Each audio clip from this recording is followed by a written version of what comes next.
And a big hello from Hong Kong on this gray overcast Saturday afternoon, February 28th. Well, today on the Bigfoot, I'm kind of being a chemist, if you will, right now. But no, actually, I've been working on the engine yesterday on Friday. I had Al Fullerton from Zenda Green here in Hong Kong. They're it's a Hong Kong certified biodiesel provider, and they collect local cooking oil, and they recycle it and turn that in with biodiesel. It's all EU standards. I do believe that they bring in the diesel that they use from Singapore, and then they refine the cooking oil. And now I'm switching over to B5. So yesterday, Al and his mate stopped over, and they brought over 5 of these 20-liter jerry cans. So we've got 50 liters port and 50 liters starboard. Now, a bit of background here. Yesterday they were here. We were bleeding through the fuel, because now I started on this project on November 4th. Yes, it was the 4th of November was my first video that I put out on the work. Now, prior to that, in say like September or even early October, I'm not sure, but I'm going to go back to probably say September. Now, tanks, starting it, making sure, seeing how things were good, inspecting it. And because I knew we started out, she was a total diamond in the rough, but now it had no fuel after that. And so this old girl has not been started since I would be very, very confident to say the end of September. And tanks have been dry. Actually, they weren't totally dry. There was a lot of goo that was in it. So while I was doing all of this other woodworking and getting things ready, taking off all that neglect of the old varnish and getting the solar panel system out, I had gone in, and there's an access hole to these iron tanks, and I had cleaned those out the best I could. So, well, instead of just talking about it, what I just kind of show you is what I've got down here is, here's my tanks. These are the iron tanks. Now, they're iron. And again, now this is over the winter time in Hong Kong, which is subtropical, so we've got these empty iron tanks that are vented to the outside. So once you have fuel in it, you have this air vent that's to the outside, so as fuel comes out of your system and into your engines, you've got a good flow, and you've got that air behind it to help it flow. Well, now the tanks were clean, so I took off these plates, got in the best I could, scraped in, there's rust and things like that were in it, and I used a wet dry vac and cleaned it out the best I could. I mean, I'm not a professional tank cleaner, so don't expect the best from me, but I'm going to be totally honest about that. But I did clean those out the best I could, and they were dry and so I think that was like the middle of November, and that when I had some days that I couldn't do anything outside, and that so I'd do a tank and I'd do another one. And that, so basically we can say from November, yeah, I'd actually say November. So November, December, January, and all of February. So let's say we got 4 months that over our probably the coldest winter months that we have here in Hong Kong. Now, we've had hot days with high humidity, and then cold at night, and cold days, and then again hot days with high humidities. And I was pretty prepared for some condensation to develop in these tanks. And now here's over on the starboard side. So anyway, Al came over with the 100 liters, and we had the original filters in, and everything was really gooey. I mean, these babies have not been started in this old girl for quite some time. So we were bleeding the fuel through, and so we put in the 50 liters each side, And then we started bleeding through, and Alan and his mate were here, and they were kind of watching as things went through, and we started to pull out lots of goo. Right when we put it in, within a few hours, it was really starting to clean. And now what had happened is it got to the point where they had other appointments to make, and so it was just me here. And while he was here, we got to the point with the original filter on this, once we had the 50 liters in there, on the output. Now, again, see, here's one tank, and we got on the port side, and we got one on starboard. So now we've got this line here. This line here is a direct line over to the starboard side. And that'll always keep, because liquid always finds a true level, so these are kind of connected that way. And then this is, through this filter, goes out just to the port engine. And so that's going to separate water and also filter particles. Same with here. Now the thing is I have not been using my starboard water tank. So the boat's always kind of had somewhat of a list, because I've been using that water tank. We've always kind of had a little list to the port side over the last 4 months. And I think that condensation has really built up, and it's all gone over into the port side tank, because there was all kinds of water, and I couldn't figure it out. And I was getting really dumbfounded, but starting to get this cleaned out, and so we started going through a lot of filters. So last night, what we were doing is, as we're trying to bleed it, we're actually starting the engine, turning it over, getting the mechanical pump to, pump it through. Well, again, we clogged up that one filter last night, so after they left, you can kind of see the original filters that were on here. Now again, these were clean when they were put on. I do have a maintenance record when these were put on. And so this was in July 2014. And that, I believe it said 14, so hopefully it's 14 and not 13.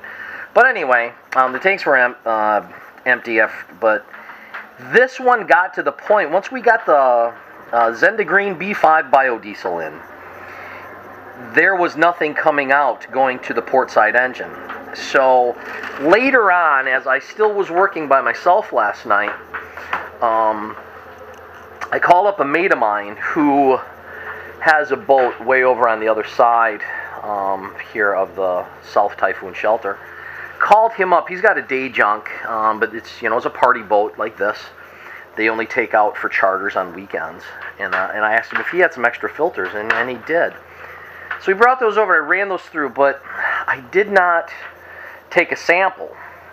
So after all these 4 months, we've got this B5 biodiesel, and this is it right here. That is B5. It's not a harsh, heavy diesel smell. It's good. It smells good. And that it does not smell like French fries, KFC fried chicken, or fried wontons and fried spring rolls. It's got kind of a nice smell to it. It's not a yellow. It's got this little green to it for green energy, I guess. But now, when I changed that filter last night and got on a new filter, and because there was water, and it was very, very frustrating. It was almost 11 p.m. and I've just had enough. I need to kind of clean up, and so I did. And I let it that filter sit overnight. Well, now I got up this morning, and now it's after the Chinese New Year, and a lot of these shops are starting to open here on Saturday morning now. And so I went and bought some more filters, and in fact, you can see some that we have down there. And I took the filter off, and I kind of drained it out, and we've got this bucket of goo on this first drain, and because I knew there was water in it, I was really concerned. So then I dumped out. I did not drain the filter that I got from my mate, and this is what was in it. And look at how black and gooey and stuff. So this biodiesel is, I really wished I had taken that filter and put it in a cup last night, but I just was so excited. Now I was pumped, no pun intended, to get these engines started. and that a little bit too excited, I guess. But anyway, today here we are. That's the first one. So I'm pumping it through. I'm trying to get it, and still didn't have the clean smell of the regular diesel that was coming through. And I knew there's some water in that tank, and it's that condensation. 4 months really has proven itself. So went through, changed the filter again, and as you can see, we've got just a little less sediment in it. And we're starting to see just a green hue is kind of up on the top. Again, now this is the water. Diesel will always sit on top of water. Water is lighter than diesel, or heavier than diesel. So it's still going through, and I just wasn't getting enough combustion, was not getting enough combustion for it. And I'm turning it over, and I said, okay. And so finally I was starting to get a trickle. Very, very little was coming out the filter, out into the engine line. So I said, okay, I'm going to change the filter again. So now I've changed the filter again. As you can see, there is no more water in the system. There's none on the port side, and there is none on the starboard side. I'm down to fuel. But now remember, all of these samples that you see here are the inside of the fuel filter. They're the inside, not the outside, what comes out. This is what it's catching. This is everything that it's caught, and it's inside there.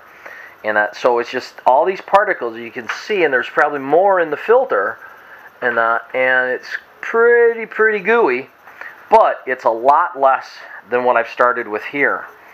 And so this biodiesel, just sitting there, is cleaning my tank, and it's cleaning the entire fuel system.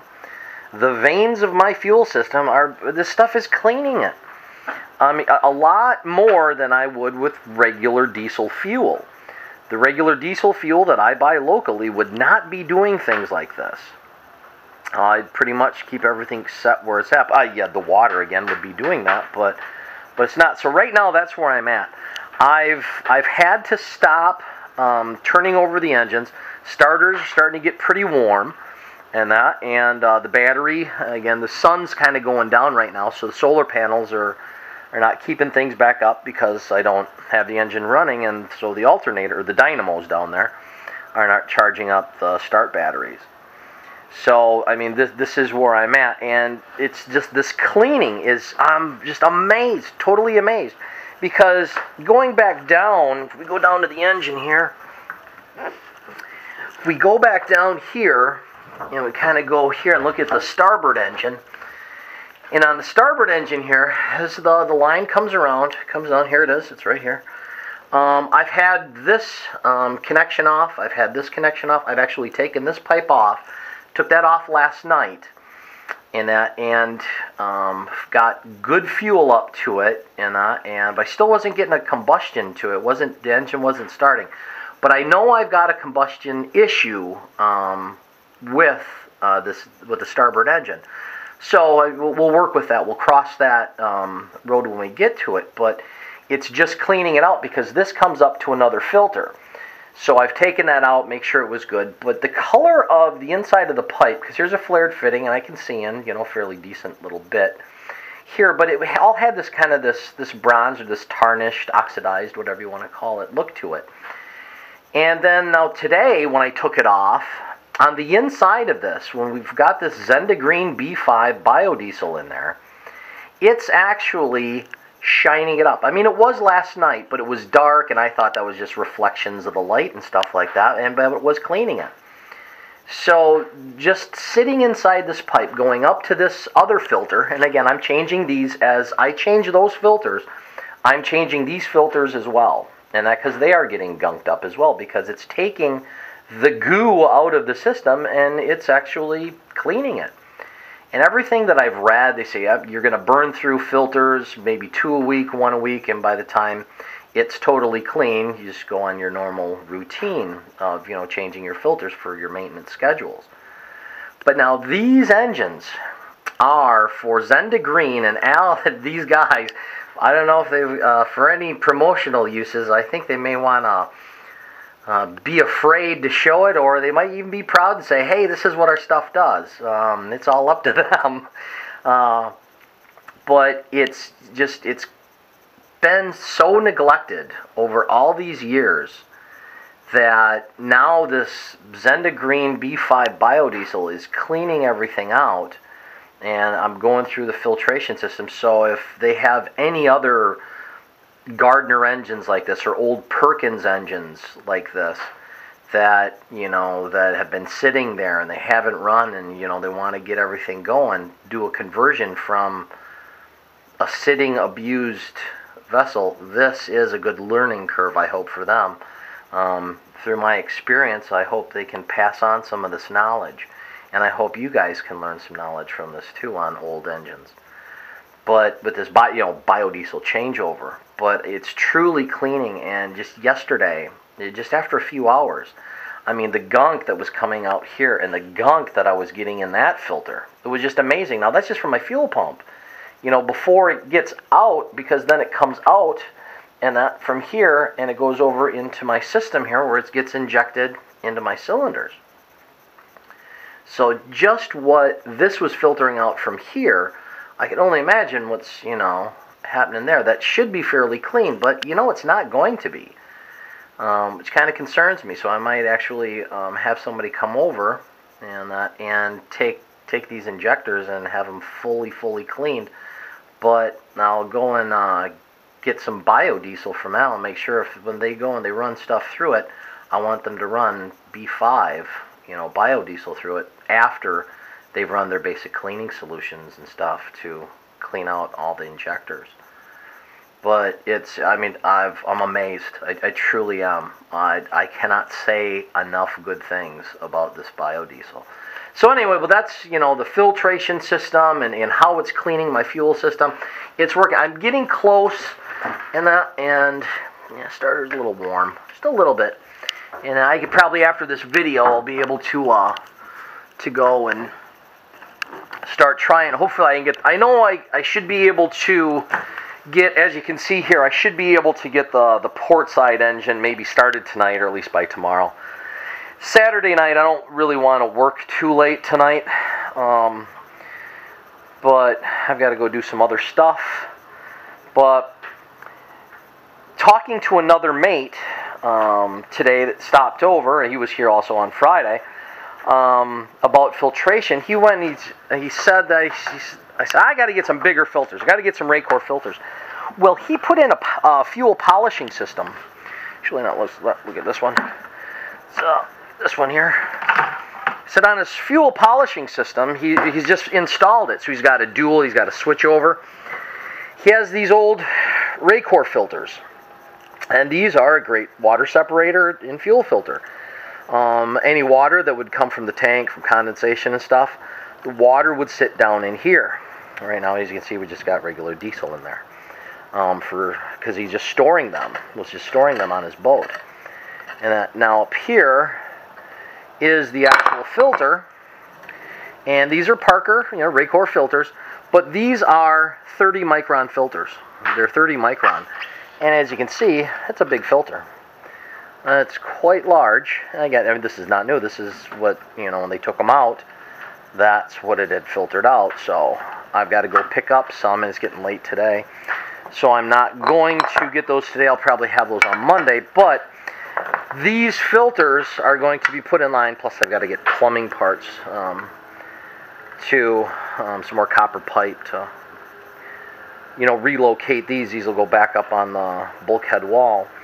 But I've got, with the biodiesel switchover from standard diesel, I'm going to be able to use these.